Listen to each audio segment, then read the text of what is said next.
साथियों जोहार, मैं किशन राज भील। साथियों, आज एक अहम विषय पर चर्चा करने जा रहा हूं जिसे आप सभी को सुनना ज़रूरी है। जैसे कि हम इस देश के आदिवासी जो हैं, इस भारत देश के या बलिस्तान जिसको हम कह सकते हैं, बलिस्तान या भारत देश के हम मालिक हैं, मूल मालिक हैं, आदिवासी हैं। तो हम आज आदिवासियों के इस देश में दयनीय स्थिति है, गरीबी का जीवन जी रहे हैं, संकट का जीवन जी रहे हैं, उनका शोषण हो रहा है। और जो बाहर से आने वाली जातियां हैं, बाहर से आने वाले लोग हैं, वे आज इस देश में सुखी जीवन जी रहे हैं, उनका इस देश पर कब्जा है, उनका इस देश पर राज है। ऐसा क्यों हुआ? तो इसके लिए साथियों मैं आपको बताना चाहूँगा कि जो बाहर से आने वाले लोग हैं, उन्होंने हजारों सालों से एक षड्यंत्र के तहत आदिवासियों को गुलाम बनाने के लिए काम किया। उनके षड्यंत्र के कई हिस्से हैं, लेकिन दो अहम हिस्से हैं जिस पर मैं अभी आपको चर्चा करने जा रहा हूं। कि एक है भ्रमजाल। भ्रमजाल क्या होता है? भ्रमजाल में पाखंडवाद, अंधविश्वास, मनुवाद, काल्पनिक कथाएं वगैरह सभी आते हैं। और दूसरा होता है शब्दजाल। शब्दजाल का क्या होता है? इसके लिए उन्होंने क्या है कि एक नई भाषा बनाई, संस्कृत, और उस भाषा में जो शब्द है उनको इस तरीके से कन्वर्ट किया, इस तरीके से परिवर्तित किया या संस्कारित किया जिसका अर्थ हमें पता न चले और उनके लिए फायदा हो, और जिस शब्दों का प्रयोग यदि हम करते हैं तो हम गुलाम बने रहें। ऐसे शब्दों को हम पर थोपा और हम उन शब्दों में अभी भी जकड़े हुए हैं।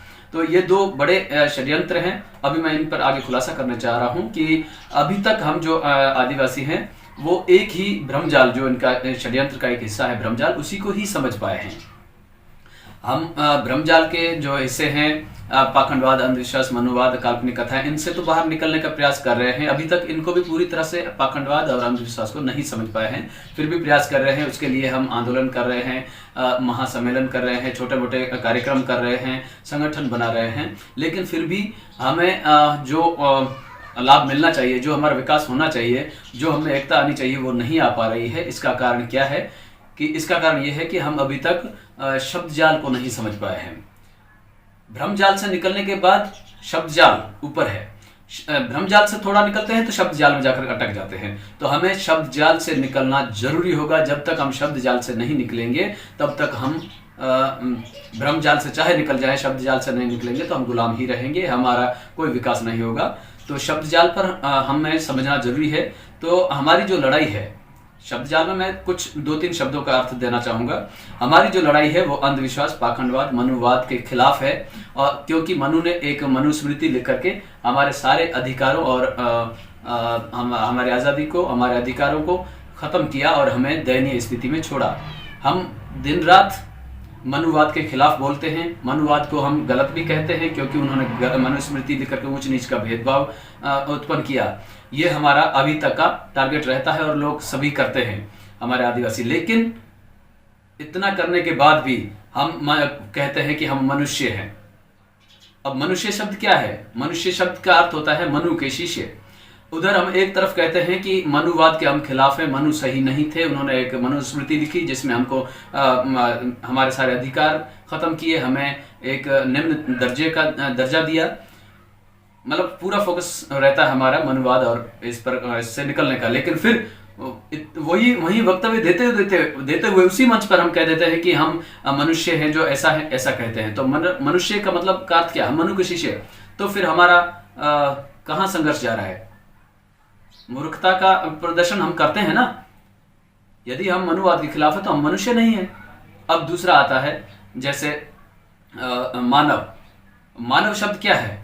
जैसे हम ले लें यदु के वंशज यादव, अनु के वंशज आनव, मधु के वंशज माधव, धनु के वंशज दानव, उसी तरह से मनु के वंशज मानव होते हैं। यदि हम अपने आप को मनुष्य कहते हैं तो मनु के शिष्य हो जाते हैं, चेले हो जाते हैं। यदि हम अपने आप को आदिवासी जो है वो मानव कहते हैं तो फिर हम मनु के वंशज बन जाते हैं, मनु हमारा बाप बन जाता है। फिर हम मनु को गालियां देते हैं तो हम बेवकूफ होंगे।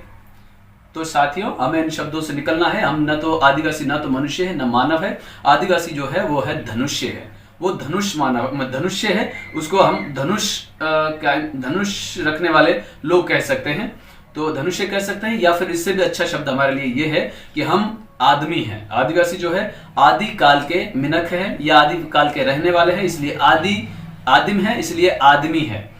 हम न तो मनुष्य है, न मानव है, न पुरुष है। पुरुष क्या होता है? पुरु के शिष्य। पुरु कौन थे?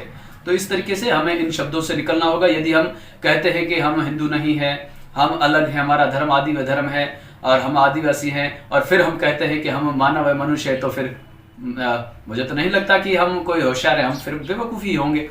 तो इसी तरीके से हमें जो है इन शब्दों का प्रयोग से बचना चाहिए। जो मानव शब्द है, मानवता, उसकी जगह हमें लेना चाहिए इंसानियत। इंसानियत शब्द का प्रयोग करना चाहिए। और जब मानवाधिकार का प्रयोग शब्द का प्रयोग होता है जहां पर, वहां पर हमें इंसानी हुकूक शब्द का प्रयोग करना चाहिए। और इसी शब्दों के साथ में मैं अपने वक्तव्य को बंद करना चाहूंगा। सभी साथियों को जोहार।